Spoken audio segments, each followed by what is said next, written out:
I don't think there should have to be a resolution to everything. I think you should stay confused.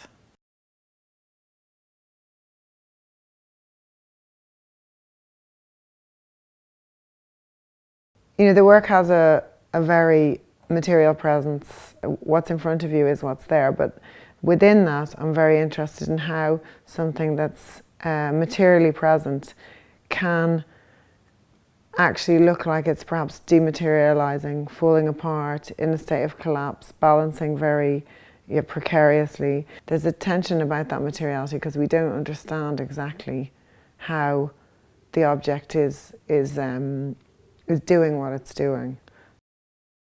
So in the studio, we kind of work across a wide range of materials we use. You know, metal, wood, we do casting. I make quite a lot of work with leather. And I suppose I'm very interested in what the materials bring to the work in terms of how we look at it. So one of the pieces in the show is called Classics, and that kind of, obviously the title makes a play on, and the work itself makes a play on classical sculpture and specifically Greek architecture.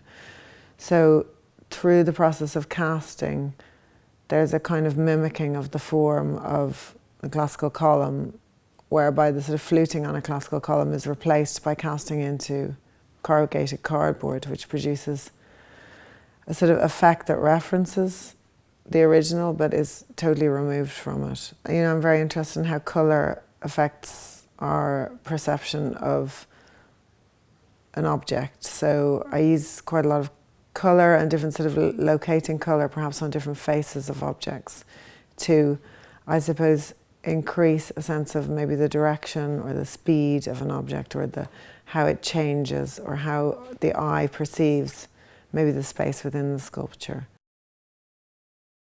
For me, the ideal way of working is to have an expansive practice that potentially can bring in any format. So most of my practice isn't photographic. This is quite a specific project where I was really interested in how the two sort of life forms interact. One of the things I'm really interested in is kind of romantic or spiritual or sort of esoteric perhaps ideas around materiality. So they're the things that we bring to things that are perhaps inanimate. And with the snake, it occupies a sort of different way because it isn't an object, it's a, you know, largely sentient sort of being, but it is a sort of one of the things within, I suppose, within mythology, within belief that we as humans bring so much to, but yet the snake itself obviously doesn't return any of those emotional ways of looking to us. The snake doesn't regard us as anything. To show at the Hugh Lane is, you know, it's a gallery I would have visited as a child.